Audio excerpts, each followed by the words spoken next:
আজকে রাতে শারীরিক মেলামেশা না করলে হয় না? আমার এসব ভীষণ ভয় লাগে।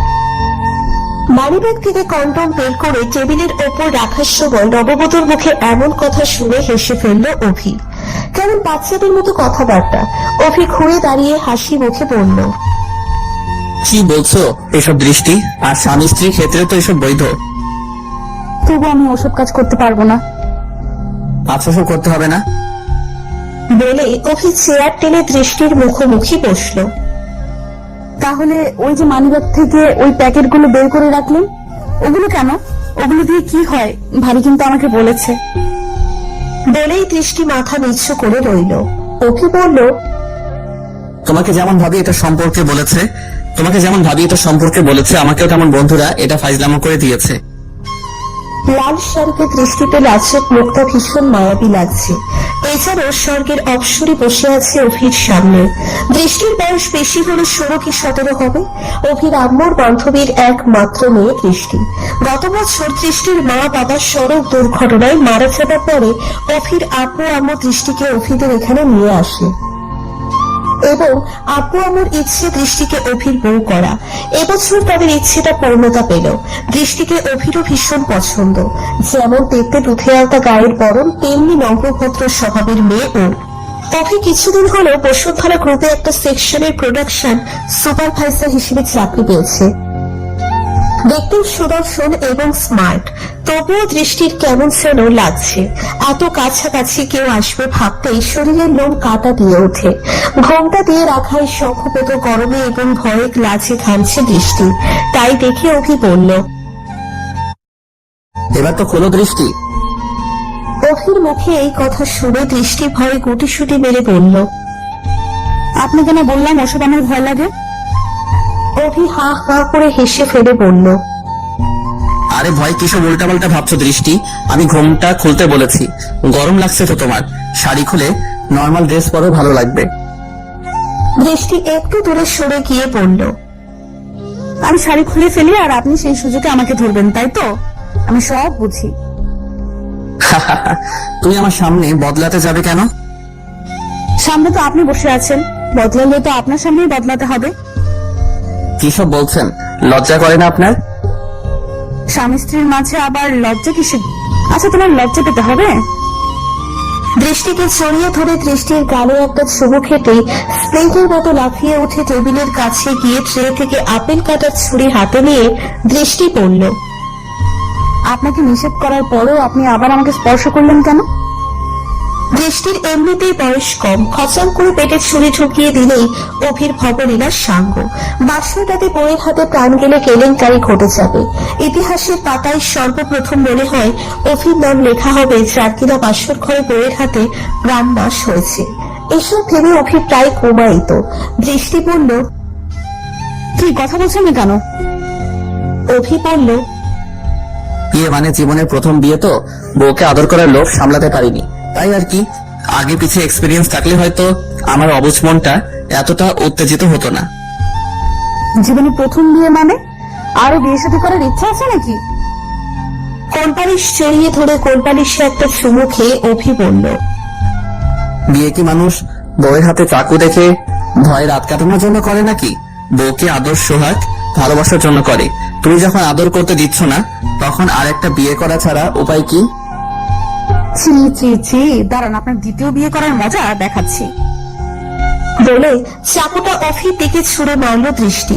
অভি বালিশ দিয়ে চাকু ফেরালো। চাকু বালিশে ঢুকতেই বালিশ কেটে তুলা বের হলো। দৃষ্টি এগিয়ে আসতেই অভি লাফিয়ে পড়ে খাটের নিচে। দৃষ্টি খাটের নিচে, আবার অভি খাটের উপর। জামাই বউতো নয়, যেন টবাল চেরি। দুজনের এই কর্মকাণ্ডে ধূপধাপ শব্দ হচ্ছে।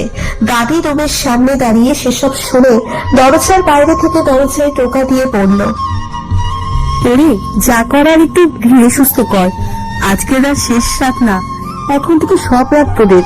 এ যুগের পোলামাইয়ের মাঝে ধৈর্য সহ্য বলে কিচ্ছু নাই দেখছি। কথা শেষে দাদি চলে গেল। দুজনেই চুপচাপ। দৃষ্টি পড়ল, দাদি কি সব বলে গেল এগুলো? অভি মুচকি হেসে বলল, ওইসব ওইসব মানে? আরে বাসরাতে যেসব কর্মকাণ্ড ঘটে আর কি। কি সব কর্মকাণ্ড? অভি আর একটু দৃষ্টির সামনে এগিয়ে এসে বলল, ওসব মুখে বলে বোঝানো যায় না, প্র্যাকটিক্যাল ধারণা দিতে হয়। দিব? আচ্ছা, অভি দৃষ্টিকে চোখ বন্ধ করতে বলল। দৃষ্টি চোখ বন্ধ করলো। অভি দৃষ্টির মুখোমুখি দাঁড়িয়ে দৃষ্টির ঠোঁটে লম্বা একটা কিস করলো। দৃষ্টি ভীষণ অবাক। এটা কি হলো? কেমন যেন এক উত্তেজনা। অভি দৃষ্টিকে টেনে বুকের উপর তুলে পড়ল। বলো আমাকে, তোমার শিশুকাল থেকে কি ইচ্ছে? আমার শিশুকাল থেকে ইচ্ছে আমি তো ফুটফুটে বেবি হবে।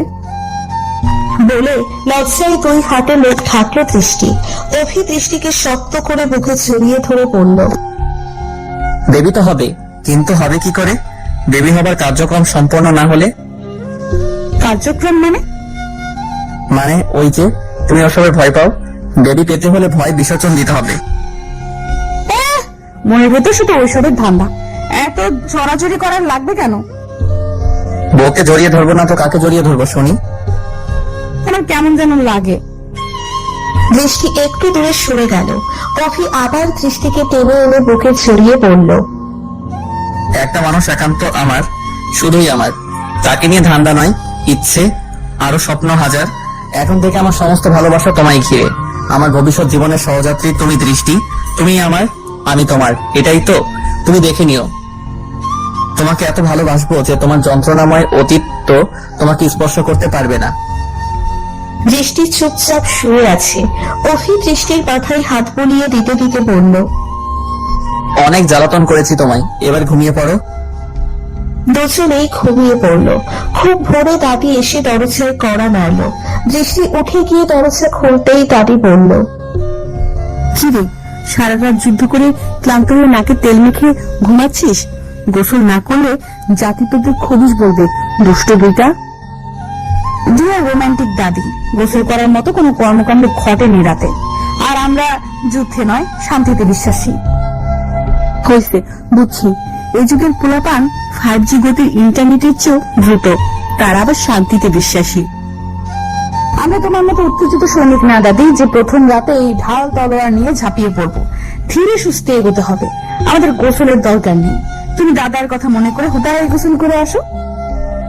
ঢং, তাহলে শুয়ে পড়। দাদি চলে গেল। দৃষ্টি এসে আবার শুয়ে পড়ল। অভি ঘুমের সাগরে ডুবে আছে। দৃষ্টির হাত দিয়ে অভিকে ধাক্কা দিয়ে বলল, রাত সকাল হলো তো, উঠে পড়ুন এবার। অভি ঘুম ঘুম চোখে দৃষ্টিকে কাছে টেনে ছোট চুমু খেয়ে পড়ল। শুভ সকাল মিষ্টি বউ। সবই ঠিক আছে, আপনি যেভাবে সারাক্ষণ কাছে টানতে থাকেন, ক্লোজ আপে তো এতটা কাছে টানতে পারে না। মানে কি বলছো তুমি? ওই যে ক্লোজ আপ টুথব্রাশের অ্যাড, কাছে এসো, কাছে এসো না, তারপর নাটক, কাছে আসার গল্প। আপনি দিন রাত যেভাবে কাছে টানেন, তাতে ওসব হার মেনে যাবে। আজীবন কাছে টেনে যাব এভাবেই? আমার তো ভয় হয় কদিন পরে আবার পায়ে দড়ি লাগিয়ে না টানেন, যেখানে যাবেন টানতে টানতে নিয়ে যাবেন কাছে রাখার জন্য। তা তো অবশ্যই, হয়তো তুমি আমার কাছাকাছি, নয়তো আমি তোমার কাছাকাছি, বিষয় হলো দূরে থাকা যাবে না। উঠে ফ্রেশ হয়ে অফিসে যাবার জন্য রেডি অভি। চুপচাপ দৃষ্টির দিকে তাকিয়ে আছে। দৃষ্টি বলল, কি হলো? আমার একটা ইচ্ছে আছে দৃষ্টি। একটা একটা করে তো দেখছি আপনার অসংখ্য ইচ্ছে উই পোকার মতো বের হচ্ছে। এরপর একটা ইচ্ছে না বলে বলবেন ইচ্ছার গোডাউন আছে। একটা মাত্র বউ, তাকে নিয়ে ইচ্ছার গোডাউন থাকা স্বাভাবিক দৃষ্টি। আচ্ছা বলুন, এবারের ইচ্ছেটা কি? অফিসে যাবার আগে বউকে জড়িয়ে ধরে কিছুক্ষণ থাকা এবং বউয়ের কপালে চুমু খাওয়া। এরকম করলে কি হয়? এনার্জি লেভেল ফুল থাকে দৃষ্টি, মনটাও ফুরফুরে থাকে সারাদিন। বাবা, এটা বলতে পারো এনার্জির উপর এনার্জি প্লাস দৃষ্টি। আচ্ছা ঠিক আছে, এনার্জি নিয়ে নিন, এনার্জি প্লাস নিয়ে নিন, যা ইচ্ছা হয় করেন স্যার। অভি মুচকি হেসে এগিয়ে এসে দৃষ্টিকে জড়িয়ে ধরে দৃষ্টির কপালে চুমু খেয়ে দৃষ্টিকে নিজের খেয়াল রাখতে বলে অফিসে চলে গেল। দৃষ্টি রান্নাঘরে এসে শাশুড়িকে সালাম দিয়ে বলল, মা, এতদিন না হয় অতিথি হিসেবে ছিলাম, কোনো কাজ করতে দেননি। এখন আপনার পুত্রবধূ, সংসারের এসব কাজ এখন থেকে আমি সামলাবো মা। মা মুচকি হেসে দৃষ্টিকে বুকে টেনে কপালে চুমু খেয়ে বলল, যখন সময় হবে তখন আমি নিজেই তোকে বলবো। আপাতত তোর কিছু করতে হবে না, খাবি দাবি আর আমার পাগল ছেলেটার খেয়াল রাখবি। দৃষ্টির চোখে জল টলমল করে উঠল নিজের মায়ের কথা মনে করে। শাশুড়ি আবার দৃষ্টিকে বুকে জড়িয়ে বলল, একদম কান্নাকাটি মন খারাপ করবি না, আমি তো তোর মাই। এখন দেরি না করে জলদি আমাদের একটা নাতি নাতনি উপহার দে, দেখবি তোর মনটাও সবসময় ভালো থাকবে। দৃষ্টি মুচকি হেসে নিজের রুমে চলে আসলো। বিকেলে মা বাবার কথা ভেবে ভীষণ মন খারাপ দৃষ্টি। জীবনের বড় অধ্যায় শুরু হলো, কিন্তু আজ সবচেয়ে যারা বেশি খুশি হতো তারা নেই। কিছুক্ষণ কান্নাকাটি করে সন্ধ্যায় ঘুমিয়ে পড়ল দৃষ্টি। অফিস থেকে বেরিয়ে মার্কেটে গিয়েছিল অভি কিছু কেনাকাটা করতে। সন্ধ্যার পরে বাসায় ফিরল অভি। দৃষ্টিকে ঘুমাতে দেখে আর ডাকলো না। জলদি করে অফিস ব্যাগের ভেতর থেকে কিনে আনা আলতা বের করে দৃষ্টির পায়ে লাগিয়ে দিতে লাগলো। টের পেয়ে ঘুম ভেঙে গেল দৃষ্টির, কিন্তু চোখ বন্ধ করে চুপচাপ রইল। দৃষ্টির আলতা পরা ভীষণ পছন্দ। অভি নিচে আলতা পরিয়ে দিচ্ছে তো কল্পনার বাইরে। ভীষণ ভালো লাগছে দৃষ্টির। জীবনে এমন কাউকে তো পাবার স্বপ্ন সব মেয়েদের। আলতা পরিয়ে দেওয়ার শেষে অভি গিয়ে ড্রেস চেঞ্জ করে ফ্রেশ হয়ে এসে দৃষ্টির আলতা পরা পায়ের দিকে অপলক দৃষ্টিতে তাকিয়ে আছে। দৃষ্টি হালকা চোখ খুলে দেখে, আবার চোখ বন্ধ করে মনে মনে ভাবছে, পাগল লোক একটা। অভি হঠাৎ হাঁটু গেড়ে বসে দৃষ্টির আলতা রাঙা পা তুলে ধরে একটা চুমু খেতেই ভীষণ অবাক হয়ে দৃষ্টি লাফিয়ে উঠে বসে বলল, আপনি পায়ে চুমু খেলেন? পাগল আপনি! এরকম কেউ করে? চুমু খাবার জন্য ঠোঁট, গাল, কপাল অথবা শরীরের অন্য জায়গাগুলো কি লক করে নাকি?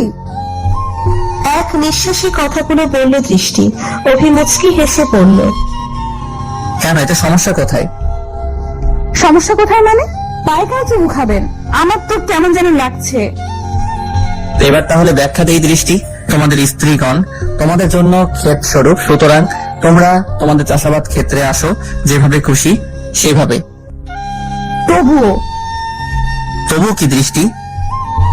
স্বামীর সম্পর্ক কতটা গাঢ়, তারা তোমাদের পোশাক স্বরূপ আর তোমরা তাদের পোশাক স্বরূপ। আপনি নিজ স্ত্রীকে সব ধরনের আদর করতে পারবেন, কিন্তু নিষিদ্ধ বিষয়গুলো ব্যতীত।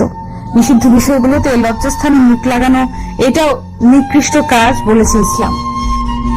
মুচকি হেসে একটা দীর্ঘশ্বাস ফেলে দৃষ্টি বলল, যাক বাবা, বাঁচা গেল। এবার শুধু চুমু না, পা দুইটা কাটটা খেয়ে ফেলেন। দৃষ্টি, আমাদের মনে রাখা উচিত, একজন নারী তার স্বামীর কাছে শুধু ভাত কাপড়ের জন্যই আসে না। তাহলে তো ধনাঢ্য পরিবারের মেয়েদের বিয়েরই প্রয়োজন হতো না। বরং স্ত্রীর অর্থনৈতিক অধিকারের পাশাপাশি তার আরো কিছু অধিকার রয়েছে, যেগুলো অপূর্ণ থেকে গেলে স্বামী স্ত্রীর মধ্যে দূরত্ব সৃষ্টি হতে পারে। বৈবাহিক ব্যবস্থার স্থায়িত্ব হুমকির মুখে পড়তে পারে। স্ত্রীর মানসিক বিনোদন তার অন্যতম। একজন স্ত্রী তার স্বামীর কাছ থেকে শুধু ভরণ পোষণে তুষ্ট থাকতে পারে না, বরং স্বামীর কাছে তার আরো কিছু চাওয়া পাওয়ার আছে, সেগুলো সে পূর্ণভাবে পেতে চায়। কোন স্ত্রী যদি সত্যিকার অর্থে স্বামী ভক্ত হয়, তাহলে সে তার স্বামীকে মনে প্রাণে ভালোবাসে। স্বামীকে নিয়ে সে তার স্বপ্নের সৌধ নির্মাণ করে। সেক্ষেত্রে স্ত্রীও চায় স্বামী তাকে ভালোবাসুক, তার প্রতি আলাদাভাবে খেয়াল করুক, তাকে গুরুত্ব দিক, তার সাথে হাসি মুখে কথা বলুক এবং আবেগপূর্ণ আচরণ করুক। দৃষ্টি, স্বামী মানেই পরম বন্ধু। তোমার মনকে যদি আনন্দে ভরিয়ে না রাখতে পারি স্বামী হিসেবে, সেটা আমার চরম ব্যর্থতা। অভির কথায় দৃষ্টির মনটা আনন্দে ভরে গেল। রাতের খাবার শেষে সবাই গল্প করে যে যার রুমে চলে আসলো। রুমের দরজা বন্ধ করে খাটে এসে শুয়ে পড়ল দৃষ্টি। অভি পাশে টেবিলে ল্যাপটপে অফিসিয়াল কাজে মগ্ন। কিছুক্ষণ চুপচাপ থেকে দৃষ্টি বলল, ল্যাপটপ নিয়েই থাকবেন নাকি এদিক সেদিকও একটু মনোযোগ দেওয়ার দরকার আছে? অভি ঘাড় ঘুরিয়ে মিষ্টি হেসে বলল, কিছু বলবে? কিছু বলবে মানে? বউ অপেক্ষায় আর আপনি ল্যাপটপের দিকে তাকিয়ে আছেন? বউয়ের দিকেও তাকাতে হয় একটু একটু। কিন্তু তাকালে যে আফসোস হয়। কিসের আফসোস? দেখতে পারি অথচ ছুঁইতে পারি না, একান্তের কাছে পেতে পারি না। এর জন্যই কবি বলেছে, একবার না পারিলে দেখো শতবার। মানে দৃষ্টি, তুমি আর কিছু বলতে পারবো না, বুঝলে বুঝে নেন। ল্যাপটপ অফ করে উঠে গিয়ে রুমের লাইট অফ করে খাটে শুয়ে পড়লো অভি। আজকে অভি নিজেই একটু দূরত্ব বজায় রেখে শুয়েছে, তাই দেখে দৃষ্টি অবাক। মোড় দিয়ে অভির কাছে এসে গা ঘেঁষে শুয়ে দৃষ্টি বলল, এই যে আজকে হঠাৎ করে কি আমার পায়ে কাটা গজিয়েছে নাকি? না, মানে দৃষ্টি, কি মানে কি? মানে আমার শরম করে দৃষ্টি। রে বাবারে, কি শরমের লোকটা আমার। তো কি, এতদিন আমি পেতে চেয়েছি, তুমি দাওনি, আজ তুমি সেরে দিচ্ছ, তাই আমার শরম করে। শরম সুতামো আপনার। দৃষ্টি অভির বুকের উপর উঠে বলল, আমার আদর লাগবে আপনার এক্ষুনি।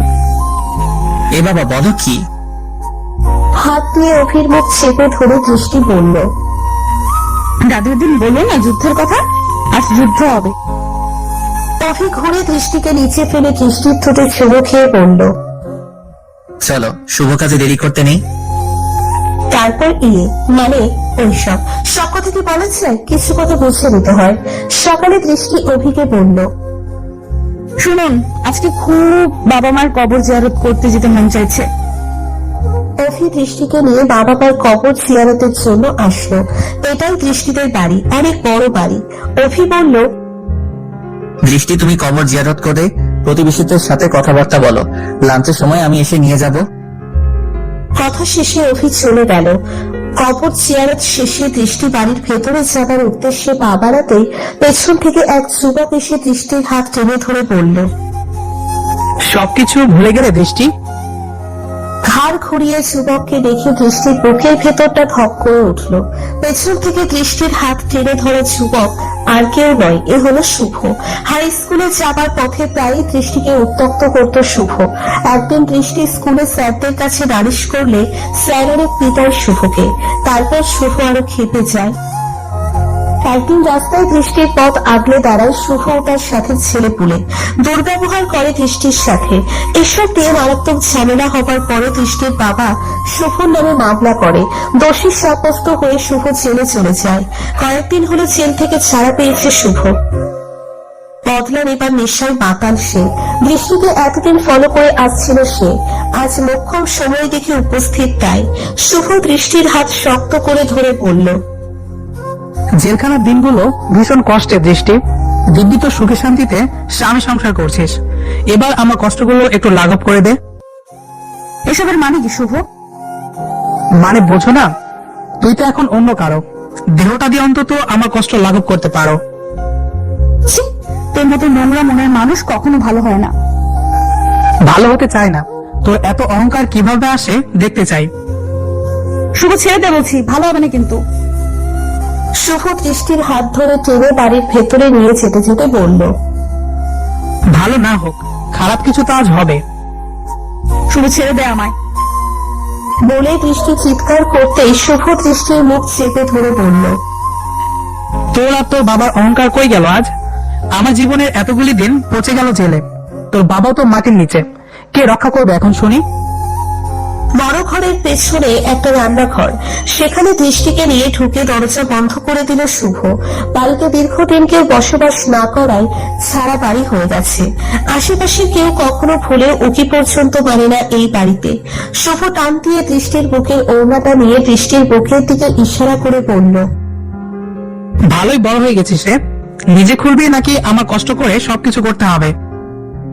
দৃষ্টি চিৎকার করে উঠতে শুভ একটা চাকু বের করে দৃষ্টির গলায় ধরে বলল, চিৎকার করলে প্রথমে তোর জিভ কাটবো, তারপর তোর শরীরের বিশেষ বিশেষ অঙ্গ কেটে টুকরো টুকরো করব। মনে রাখিস, এই ভর দুপুরে কেউ কিছু টের পাবার আগেই খেল খতম।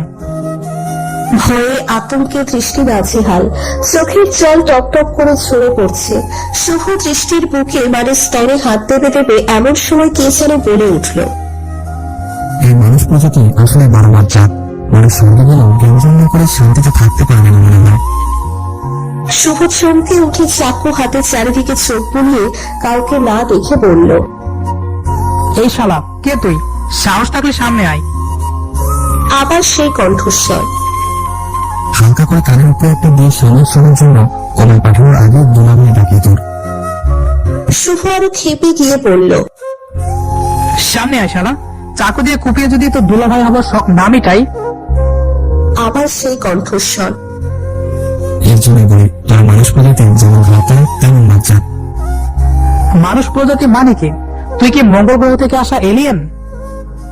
আমি কি এটা বুঝো না? এই মোটা মোটা মুখোশেরা এরকম ছেলে বাড়িতে কি তোর বউ জানা এসে থাকে? কিন্তু কি বুঝো না বল? মানে ইয়ার কি মারা হচ্ছে নাকি? তুমি মারতে মারতে সব ইয়ারকে মেরে ফেলে পৃথিবী থেকে একসময় ইয়ারকে বিলুপ্ত হয়ে যাবে। তাই আমি ইয়ারকে মারি না কখনো। মজা করা হচ্ছে তাই না? একবার সামনে আয় সাহস থাকলে। আমি সামনে আসলে হিসু করে প্যান্ট যাবি, আর এই মেয়ের সামনে একটা কেলেঙ্কারি ঘটে যাবে। তার চেয়ে মেয়েটাকে ছেড়ে চলে যায় এখান থেকে। তুই কে জানি না, এত যদি সাহস থাকে তবে সামনে আয়, আমার হাত থেকে ওই মেয়ের ইজ্জত রক্ষা করে দেখা। কথা শেষে শুভ দৃষ্টিকে জোর করে শুইয়ে ফেলে দৃষ্টির বুকের উপর ঝুঁকে পড়তেই শুভ ছিটকে গিয়ে দেওয়ালে আছড়ে পড়ে ফ্লোরে পড়লো ধপাস করে। মনে হলো কেউ শুভর পা ধরে ছুঁড়ে মেরেছে। ভীষণ ভরকে গেল শুভ, দৃষ্টিও অবাক। এসব কি হচ্ছে? সেই কণ্ঠস্বর আবার বলল, মেয়েদের শরীর ভালোবেসে পেতে হয়, জোর জবরদস্তি নয়। তোদের কাছে তুচ্ছ মনে হলেও একটা মেয়ের কাছে শ্রেষ্ঠ সম্পদ, এবং সেটা একজনের, মেয়েটির প্রিয়জনের। ভালোবেসে ভরসা করে মেয়েটি যাকে সুখে দেবে শুধুমাত্র তার। শুভ ভয়ে ভয়ে বলল, কিন্তু আপনি কে? আমি মজনু। কিন্তু আপনাকে দেখতে পাচ্ছি না কেন মজনু স্যার? অদৃশ্য হবার পোশাক পরে আছেন নাকি? ওরে বল, সব মজনু কি আর ইতিহাসের পাতা টাইপিং আটকে থেকে কিছু বছর ভূত হয়ে বাগ বাগিচায় ঘুরে বেড়ায়? এই মেয়ের জন্য আমার জীবন বরবাদ মজনু ভাই, আমি প্রতিশোধ নিতে চাই। একটা মেয়ের ইজ্জত নষ্ট করে কোন সুস্থ মস্তিষ্কের মানুষ প্রতিশোধ নিতে পারে না। তুই তো অসুস্থ, আসলে একটা মেয়েকে দেখে ভূতের মনে মারা যাবে। আর তুই তো মানুষ। আসলে তোর মানুষরা এখন হারিয়ে চেয়ে হিংস্র মনুষ্যত্বের পশু। তুমি যে দুধ ধরা তার কি প্রমাণ? মজনু ভাই, আপনার নাম শুনে বোঝা যায় ভূত হলেও আপনি ভালো টাইপের ভূত। আপনি এখান থেকে আজকে চলে যান, আমাকে আমার কাজ করতে দেন। রেগে গিয়ে মজনু বলল, এখান থেকে চলে যাবো মানে? মানুষের যন্ত্রণায় লোকানো ছিলেন, এখানে আসলাম নির্জনে। এখানে এসেও সে বজ্জাত মানুষ এসে হাজির। দিব্যি ঘুমাচ্ছিলেন, তোর ধস্তাধস্তির কারণে ঘুম ভেঙে দেখে এমন কাজ করতে চলছে যেটা আমার মানার অপছন্দ ছিল। ভাই, মজনুদের তো থাকে লাইলা, আপনাদের বেলায় কেন ময়না? একটা দীর্ঘশ্বাস ফেলে মজনু বলল, সব মানুষ যে লাইলা থাকবে এমন কোন চুক্তি ইতিহাসের কোথাও নেই। বেঁচে থাকতে হাবি যাবি ভিডিও দেখতাম মাঝে মধ্যে, ময়না সেটা অপছন্দ ছিল, খুব খুব করে বারণ করতো ওসব যাতে না দেখি। সেই কর্ম তুই আমার সামনে লাইক করতে চাইছিস অসভ্য। আর একবার পারলে দৃষ্টিকে স্পর্শ করে দেখ, তোর বেঁচে বের করে যদি মার্বেল না খেলি তবে আমি ভূত মজুর না, হারাম যাতে মিটকেল। এদিকে অভি এসে দৃষ্টিকে খুঁজে খুঁজে হয়রান। অবশেষে বাড়ির পিছনে এসে এই রুমে দৃষ্টিকে শুভর সাথে একই রুমে দেখে থমকে গেল অভি। তাহলে কি এই ছেলের সাথে দৃষ্টির কোনো অবৈধ সম্পর্ক আছে? দৃষ্টির বুকে ওড়না নেই এবং নাজেহাল অবস্থা। অন্য এক যুবকের সাথে একই রুমে এই অবস্থায় একটা মেয়েকে দেখলে যে কেউ বাজে কিছু ভেবে বসবে। অভির বেলায়ও তাই ঘটলো। আসলে এরকম দৃশ্য দেখার জন্য প্রস্তুত ছিল না অভি। দৃষ্টিকে অন্য এক যুবকের সাথে একই রুমে দেখে অভির মাথায় যেন আকাশ ভেঙে পড়ল। এত বিশ্বাস আর ভালোবাসার পরেও দৃষ্টি এমনটা করতে পারলো? দৃষ্টি উঠে এসে অভিকে বলল, আপনি ভুল বুঝবেন না আমাকে, আগে পুরোটা শুনুন। আর কি বুঝবো? নিজের চোখে দেখার পরে বোঝার আর কি বাকি থাকে বলো? চোখের দেখা সবসময় সত্যি হয় না, বুঝে নিয়েন। দৃষ্টিকে ফাঁসানোর জন্য শুভ বলল, এভাবে বলার কি আছে দৃষ্টি? সত্যিটা বলে দাও, অভিকে তোমার অপছন্দ, তুমি মুক্ত হয়ে আমার কাছে আসতে চাও, ভয় কিসের? বলে দাও দৃষ্টি। ঠিক এই মুহূর্তে দৃষ্টি কি বলবে ভেবে পাচ্ছে না। নির্বাক দৃষ্টির চোখে জল টলমল। অভি বলল, দৃষ্টি, কোনো কিছু পাওয়ার জন্য জোরাজোরি আমার ভীষণ অপছন্দ। জোর করে যা পাওয়া হয় তাতে মানসিক প্রশান্তি থাকে না। আমি ভালোবেসে তোমায় চেয়েছি, তুমি ভালোবেসে অন্য কাউকে চাইছো, এটা দোষের কিছু নয়। দৃষ্টির বাবা রেখে যাওয়া সম্পত্তির লোভ সামলাতে না পেরে হুট করে বিয়ে করে ফেললেন। বাহ, দৃষ্টিকে ভাবার সময়টুকু পর্যন্ত দিলেন না। তোমাকে এসব কে বলেছে? শুভ দৃষ্টিকে দেখিয়ে বলল, যার সাথে অন্যায় করেছেন সে বলেছে। অভি ভীষণ অবাক হয়ে দৃষ্টিকে বলল, দৃষ্টি আসলে এমন কিছু নয়। তোমার প্রতি আমার এমন ভালোবাসা লক্ষ কোটি টাকা দিয়ে কোনোদিন কিনতে পারবে না। তোমার সম্পত্তি নয়, আমি তোমাকে ভালোবাসি দৃষ্টি। আর ভালোবেসে আজীবন থেকে যেতে চেয়েছি তোমার দৃষ্টির সীমায়, আর তোমাকে রাখতে চেয়েছি আমার দৃষ্টির সীমায়। তুমি নিজের সুখের জন্য ইচ্ছে হলে চলে যেতে পারো দৃষ্টির সীমার বাইরে, কিন্তু হৃদয় সবটা জুড়ে থেকে যাবে আজীবন। কথা শেষে একটা দীর্ঘশ্বাস ফেলে মাথা নিচু করে হেঁটে চলে গেল অভি। শুভর মুখে শয়তানি হাসি, আর দৃষ্টির চোখ থেকে অঝরে জল পড়ছে। আসলে এরকম পরিস্থিতিতে তো কখনো পড়েনি, তাই কিভাবে এমন পরিস্থিতি সামলাবে জানা নেই। গলা শুকিয়ে কাঠ, কথা বলবার মতো অবস্থা নেই। মেঝেতে বসে পড়ে কাঁদতে লাগলো দৃষ্টি। শুভ বলল, প্রতিশোধ এভাবে নিতে হয়, একদিনের অ্যাকশন আজীবনের চোখের জল। সাকসেস আমি। এতদিনে মনে জ্বালা নিভল। শুভর কথা শেষ হতে না হতেই শুভর গালে অদৃশ্য থাপ্পড় পড়ল ঠাস ঠাস করে। তারপর অদৃশ্য মজনু বলে উঠল, বাহ, একসময় যাকে পেতে চাইতে ভালোবাসে আজ তার চোখের জলের কারণ তুই এটাকে ভালোবাসা বলে না। কারণ ভালোবাসলে কেউ ভালোবাসার মানুষটার ক্ষতি চাইতে পারে না। তোর মতো একটা অসভ্যকে চিনতে পেরেছিল দৃষ্টি, এটাই ভাগ্য। এত দিমাগ, এত অহংকার, এখন আজীবন চোখের জলে ধুয়ে যেতে থাকো। অদৃশ্য মজনু শুভর ঠ্যাং ধরে কয়েকটা আছাড় মেরে বলল, এমন প্রতিশোধ নিতে নেই যাতে কারো জীবন নষ্ট হয়ে যায়। আজীবন একটা মেয়ের চোখের জল ঝরানো কোনো মানুষের কাজ নয়, অমানুষের কাজ। আছাড় খেয়ে আধমরা শুভর মুখে তবু শয়তানি হাসি। দৃষ্টিকে বলল, তোর কারণে আমার জীবনের এতগুলো দিন নষ্ট হলো, এবার তোর জীবনের সবগুলো দিন বরবাদ হবে, এটাই আমার শান্তি। হঠাৎ আবার ফিরে এসে দরজায় দাঁড়ালো অভি। ভেতরে এসে দৃষ্টিকে টেনে তুলে বুকে জড়িয়ে কপালে চুমু খেয়ে পড়ল, চোখের জল কখনো মিথ্যা বলে না দৃষ্টি, আর রাগের বেশি ভুল বোঝা কোনো বুদ্ধিমানের কাজ নয়। আমি আড়ালে গিয়ে সব শুনছিলাম। শুভর মতো কিছু অমানুষদের কারণে কত শত জীবনে দুঃখের সাগরে ভাসছে। একটু পরে 2 জন পুলিশ এসে শুভকে চান্তনা করে নিয়ে চলে গেল। দৃষ্টি কান্না জড়িত কণ্ঠে বলল, আপনি তো আমাকে ফেলে চলে গিয়েছিলেন। চলে যাইনি, আসলে রাগের মাথায় সিদ্ধান্ত নেওয়া বোকামি। একটা আড়ালে গিয়েছিলাম। যে ভালোবাসে সে ছেড়ে যেতে পারে না কখনো। একজন আমি প্রতিটি মুহূর্তে থেকে যেতে চাই ভালোবাসার মানুষটার দৃষ্টির সীমায়। 2 জন 2 জনকে জড়িয়ে ধরে আছে। অদৃশ্য মজনু তাই দেখে বলে উঠল, এই সোনামণিরা, তোমরা এখানে এগুলো জোরাজোরি করলে আবহাওয়া টেম্পারেচার বেড়ে যাবে। আমার ঘুম ব্যাঘাত করবে। বাসায় গিয়ে কিসমিস খাওয়া মন ভরে আমার ঘুম দরকার। কেউ নেই, অথচ কণ্ঠস্বর শুনে অভি ভীষণ অবাক। দৃষ্টি পড়ল, তবে উনি মজনু, খুব মজনু। ওনার জন্য এই শুভ আমার কোনো ক্ষতি করতে পারেনি। মজনুকে ধন্যবাদ জানিয়ে অভি ও দৃষ্টি চলে আসলো। গভীর রাত। অভিকে জড়িয়ে ধরে দৃষ্টি বলল, শোনেন, আপনি অফিসে চলে গেলে আমার ভীষণ একলা লাগে, কষ্ট হয়। আর একটা বেবি লাগবে, জলদি একটা বেবি দেন আমারে। দৃষ্টির কথা শুনে অভি হেসে ফেলে দৃষ্টির ঠোঁটে একটা চুমু খেয়ে বলল, বেবি কি মানি ব্যাগে নিয়ে ঘোরার জিনিস নাকি? বেবির জন্য প্রসেসিং ফেলো করতে হয়। দৃষ্টি শক্ত করে অভিকে জড়িয়ে ধরে বলল, জলদি ফলো করেন, আমার বেবি চাই। অভি বলল, প্রসেসিং ভূতের মতো অন্ধকার দরকার, লাইটটা অফ করে আসি। তারপর প্রসেসিং। একসময় দৃষ্টির কোল ছুঁড়ে ফুটফুটে একটা বেবি আসে। সুখে ভরে ওঠে দৃষ্টি ও অভির ছোট্ট সুখের সংসার। আমাদের সন্দেহের কারণে অনেক সম্পর্ক নষ্ট হয়ে যায়। এই ভুল আমরা না করি